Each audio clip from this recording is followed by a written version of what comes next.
doing the favorites to win the national championship as we are on the cusp of March and just a couple of weeks away from Selection Sunday. Michigan's still the favorite. Duke beat them last week. We saw it, and you still see Houston at 10-1. But does Florida deserve to be in that group with the top teams, with Duke, with Arizona, with Michigan? Without a doubt, it's not even a question. They were 5-4, but reinvention takes time. It doesn't happen overnight. And what Todd Golden and his staff have done since that little kind of bump in the road, you go from playing with 3 guards that are all in the NBA to 3 big guys that are all going to be in the NBA, and it takes time to assimilate those guys into what you're doing. This team is a Final Four national championship good team. I think they're going to end up a number 1. Ooh, number 1 seed. They're probably going to have to win out regular season, win out SEC tournament, but it's still possible. I agree with you. You know, I don't know how you guys feel. We always get lost in this conversation about who's the best team during a regular season. And I could care less about who the best team during a regular season is. Who's playing their best when you get to the NCAA tournament? I truly believe there are 7 or 8 teams that can win the whole thing. I do. I think Florida is one of those teams. I think their front court can muck it up. It all comes down to shot making with their guards, making shots at critical stretches when it matters the most. 7 or 8 teams, but when it comes to those 3 teams that you mentioned, Arizona, Duke, Michigan, and you talk about 7 or 8 other teams, Florida's the next team. Like, to me, Florida is the best out of all of those other options. Outside of that big 3 that we've talked about all season long, Florida is right there with the way that they're shooting the ball better, the front court that they have, the chemistry that they've developed on the season. Their ceiling is so high. I'd put Florida right there. Yeah, nobody's trending up in the country like Florida is. Early in the season, they lost to Arizona, they lost at Duke, lost to UConn, but they had a chance to win all those games. And at that time, their guard play wasn't as high level as it is right now. They were missing perimeter shots, and they were turning the ball over. And that stopped now. They're making these shots, and they're taking better care of the ball. And for Florida, with that front court, if you don't turn it over, you're going to get a shot every time down. You're going to get a chance to get fouled. And you get a shot, you're going to get a chance for an offensive rebound. This is the best offensive rebounding team in the country. So taking care of the ball is job number 1. They do that, they're Final Four national championship good. They get extra possessions. And the key is getting easy baskets and extra possessions. You want to be an elite team, get extra possessions and get more easy baskets than your opponent. Now, I'm going to throw another team into the mix. I think Iowa State, and I know they don't make free throws, but Iowa State, you're talking about matchup problems with Joshua Jefferson. You're talking about an elite three-point shooting team, which they haven't been in the past, and they get extra possessions off their defense. Iowa State is an interesting team because they're a hard team to prepare for once they get in the tournament. I said Iowa State last week, and you said, no, I don't think they can make free throws. Now all of a sudden you're on Iowa State. No. That's the other bald-headed guy who said that. I said that. Oh, you said that. Yeah. I get my but all these bald-headed guys look alike. In fairness, anything you say, I disagree with. That typically happens with us. We are delighted to be joined live from Gamble Pavilion by the Husky star, Alex Karaban. Alex, I was reading this week that you said that your recruiting visit to UConn was, how shall we say, less than stellar. When you think back about that trip and compare it to the emotions and the sentiment that you're bound to feel today, could you have imagined it turning out the way it has? Not one bit. I would have never thought this would happen. And to do it at a place like UConn, to do it at a program like UConn is special. And that visit, it was only an academic visit. And, I wanted to come to UConn for basketball. And they won that visit over for my mom. She gave me the green light. And ever since it's been a dream here. So, thank God for that visit. And thank God for everything else that's happened. Alex, Coach Greenberg, what's the best life lesson you've learned playing for Coach Hurley? Man, Coach Hurley, he's one of a kind, and just for him to push me every single day, he pushed me outside my comfort zone, and it's really just how hard you can push yourself on a daily basis. Just on any given day, you can push yourself way more than you could ever think you can.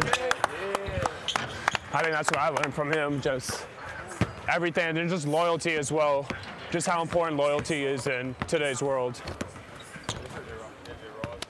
Alex, you mentioned pushing yourself and loyalty, but when you think about the Alex Karaban that enrolled early to UConn and the Alex Karaban that is now at his senior day, where else do you think you have grown the most? I mean, shoot, when I first got into campus, I wouldn't say a word to anybody. I was so quiet. I was so shy. I had no beard. I didn't have none of that. But now, more outgoing, just, it's going to be crazy. Just seeing how much I've grown as a man, that's just a credit to Coach Hurley and the coaching staff. Just changing me as a person, making me a better basketball player. And it's gonna be emotional today, but I'm excited. I'm excited for today. Alex, what is the oddest Dan Hurley superstition, and will you take any of them with you into your future? He's big on the underwear. I'm big on socks. So I try to keep the socks the same. I clean my socks too, so it's not like I'm wearing a dirty pair every time, but socks is important for me. And maybe I'll start the M&M one. I want to see how that one works. Maybe I'll do the M&Ms.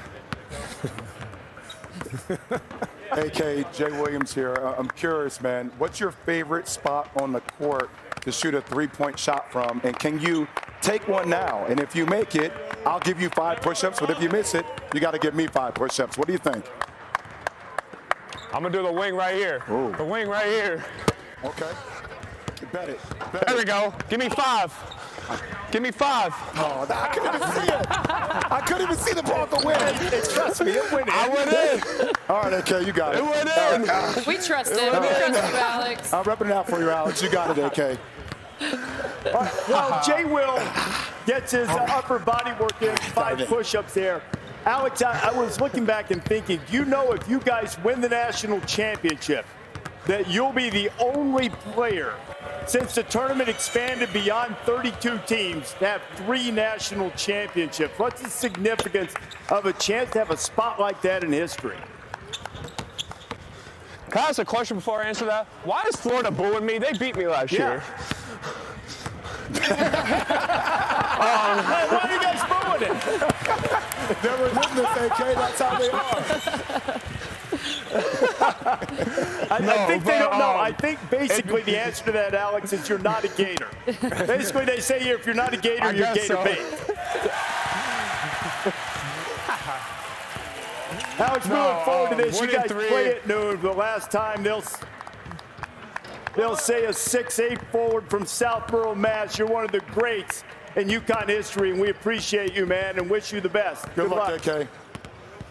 Michigan with another road win, 84-70 in the Big Ten. So now best odds to reach the Final Four. Michigan continues to lead the way among these Big Ten teams. So look, this is a really good conference. Michigan State is scrappy and capable. Purdue's got those veteran guards. We all understand that you trust Michigan to make a run. Outside of the Wolverines, who do you trust most? Who do you think has the most potential to make a run? Well, regular season and tournament are different. So I would say Michigan State is the team I trust most. I know that may not be the answer that all of us share, but Michigan State has older players. Jeremy Fears Jr. has had a spectacular year. He's running the team.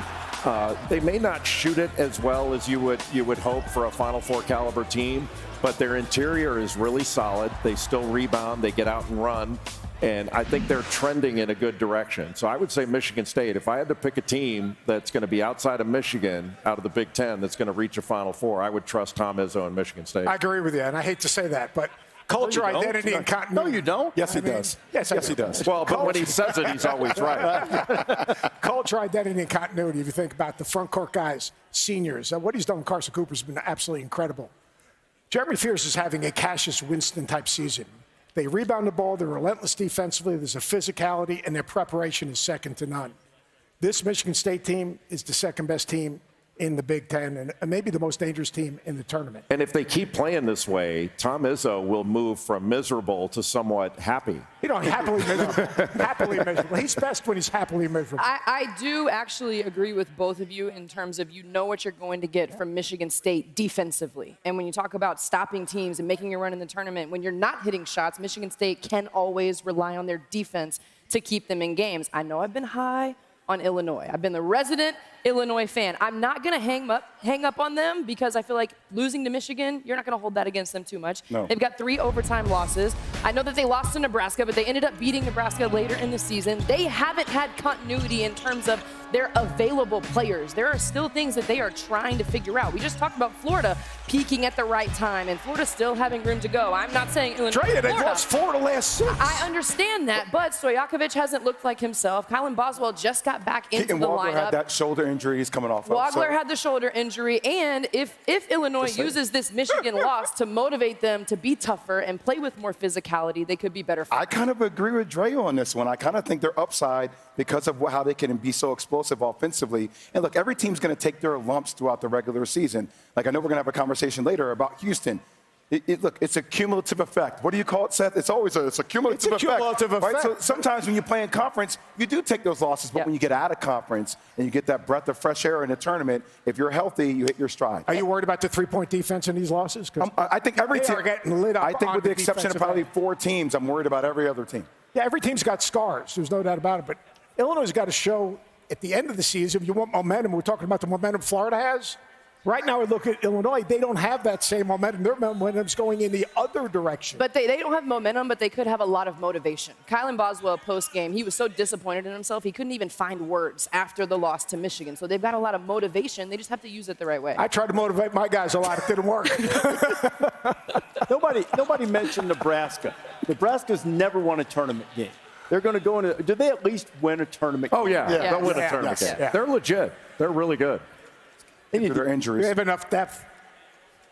And they got Rink so Mass. you're saying no? Yeah, Rick Mass is a problem. What? Yeah, I agree. Saying no? They'll win a game, though, right? Yeah, I think they'll win a game, without a doubt. All right. Now, look, the SEC is not what it was last year when it had half the Final Four in the national champion, had half of the Elite Eight as well, but it's still really good. You take those 11 teams, wouldn't shock me if they go 9-2, 10-1 the first weekend of the tournament. Also wouldn't shock me if it was complete opposite and they go 2-9 because they're going to be matched up against a lot of similar teams. So if you take an SEC player that's most important to his team having a run, who would it be? It's the guy that we just showed all of those highlights of, and the guy that you said is responsible for 37 points a game, scoring and assisting in Darius Acuff. And I know these Florida fans don't like to hear it, but the Florida fans should be grateful because Florida has so many options. Arkansas, at times, Darius Acuff is their best option. Down the stretch, the ball is in his hands. He has complete control. He pushes pace. He chooses when he wants to score. He chooses when he wants to find his teammates. There's so much on his plate. He handles it well as a freshman. When it comes to clutch shots down the stretch, being able to make plays, it will be Darius Acuff leading the way individually because of the way he finds his teammates. I probably think it's safe to say we all agree on a guy like Darius Acuff. I'm going to go a little bit out of the box here, and it's not so much scoring. I think it's the way he defends. I think he is probably the best defender in the country, and it's this guy right behind me. His name is Ruben Chingu. I'm going to tell you something. I know Jay Bilas and I often joke about me not playing defense, but one of the things I used to hate as a guard when you pressure the ball and your big doesn't communicate to you or doesn't show on a PNR, the way Chingu score, the way he shows on ball screens, the way he communicates, the way he slides his feet, the way he does all the dirty work in the trenches of the paint, like he is a bona fide winner. He is a winner, and I think sometimes we overlook the defensive play of leaders like that. Can you mention the way he gobbles up rebounds? And that's who all of it. That's who I want. There we go. I finally thought I would talk about the big men for you. You know, you show no. He said that you guys were joking about him not playing defense. I don't think you're joking. No. I would say, I think that's a great call. I would say LeBaron Philon at Alabama. And it's not just like Philon gets 21 points, 5 assists a game. When he's healthy, he's a difference maker for Alabama. It's not just him. Latrell Wrightsell, Aiden Holloway, Amari Allen, who's an underrated, you may call him a role player. That guy's a star in his role at Alabama. Those guys all combined for about 10 threes a game. In Alabama, when they get to the NCAA tournament, if they're healthy, they have fresh legs and a fresh mind. They play a style that is going to be really difficult to adjust to in a tournament setting. Now, do they have to get a little bit better defensively? Yes. Do they have to continue to rebound and gang rebound because it's going to take all of them? Yes. But the way they push tempo and the way they launch threes, they start making those things, they can blow you out. I'm going to go way outside the box, and I love Acuff, and I love, obviously, LeBaron Philon and Chingu. But Pick a guy that absolutely just impacts winning every single play. And he's playing in today's game tonight. And that's Billy Richmond. Because since Billy Richmond's been in the starting lineup, Arkansas is a different basketball team. He impacts the game offensively, defensively with his energy. He gets 50-50 balls. He gets to the glass. He gets easy baskets because a defensive rebound is a one-man fast break. Billy Richmond has changed the identity, the toughness, the physicality, and the energy that Arkansas plays with. His first 60 games didn't score 20. Yeah, his last 4, he's averaging 22. And these guys will probably agree with me in the black sweatsuits. These guys are tripping, man. They don't want to give you the love. I don't know why they don't want to give you the love. I don't know what's going on. Jay Will, you know what? I'm with you about this because as good as all these SEC teams are, and the players are terrific, there are 2 words that describe the ones other than the fellas sitting right there. Also ran. That's the champion team right there. They're going to win the regular season championship. Wouldn't be surprised if they swept things in Nashville. One of the big reasons is the fact the guy that we're about to visit with momentarily, Thomas Haugh. Look at the improvement he's made, the growth. He's almost doubled his scoring output. He still rebounds, gets to the free throw line. He's done everything for the Gators. And we're joined now by Thomas Haugh, who's been one of the great players in the country this season. Big part of the Gators national championship last year. Before we get to all the basketball stuff, I understand you did some off the floor stuff. At some point, you caught a 500-pound shark. Is that how big it was? Yeah, it was around that, yeah. So who did most of the work to get this big boy in? Tell me this story. How did this happen? We were like fishing some kids tournament. We were with my family, and me and my little brother and my dad went out and we caught it. And yeah, I mean, you see the picture. It was crazy. What was it like? Like, was it wild? Like, can you describe what was happening as you were catching it? I said to Jay yesterday, it was the 2 best things in my life. You know, catching that and then winning the national championship up there. So what happened? What happened to that big boy? I mean, did we make something out of the skin? Did we have some steaks? What happened? Yeah. I mean, they're one of the species you can keep. So we kept it and we sold to my dad's restaurant. You know. Is that right? Yeah. Wow. So what's more difficult, catching that shark or the what seems like seamless transition you've made from playing primarily in the inside to playing primarily on the outside? What's harder? Probably catching that shark, yeah. What has been the challenges that you've had to overcome in being primarily on the perimeter this season? Yeah, it's just learning a new position. You know, I think our coaching staff did a great job of putting me out there, and it was a big summer grind this year, and I was out there and able to just understand and move like that. You know, I know we had Will, Elijah, Walt that were playing out there last year, so just watching them and how they played, I look back at some of those clips and, just able to put it to the same thing. See, how do you feel as a leader? Last year, when I watched the guards, there was a lot of communication with how they kind of organized and directed everything. Now, you being more of a veteran in that lead role, how have you seen that change, man? Yeah, I think it's been great. I think we have guys like Ruben who use our voice, Alex, Kondo, and it just kind of seamlessly moved over to them. With some of the challenges that you all faced early in the season, I know you mentioned some of those leaders, but what were the conversations in the locker room and amongst you guys like as you were able to get through it? Yeah, obviously we hit some adversity early in the year, but, we stuck to it, and now we're at a prime position to go back for another title run, obviously. Yeah. Hey, man, Boogie and Ets are coming into their own as players on the perimeter. What are some moments that you remember throughout the course of the season where you're like, damn, that's who they are. I see it now. I think you've seen the last couple of weeks, they're starting to knock down the shots we knew they could hit, and, we're just becoming that team that everybody knew we were going to be, so. And you're out there, we just talked about you it's been such a seamless transition, you playing this guard position, but is there a drill that you just can't stand that you're running with the guards? I would probably say there's more just guarding out there the whole time. You get a little bit more tired. Sometimes with the big, you can take a little break, but you always got to be ready when you're playing the guard position. Somebody go by you in a blink of an eye. So there's a lot of fast dudes in the SEC. I think there's a lot of fast dudes at the next level, too. You better get used to that, man. You better get used to guarding on the perimeter.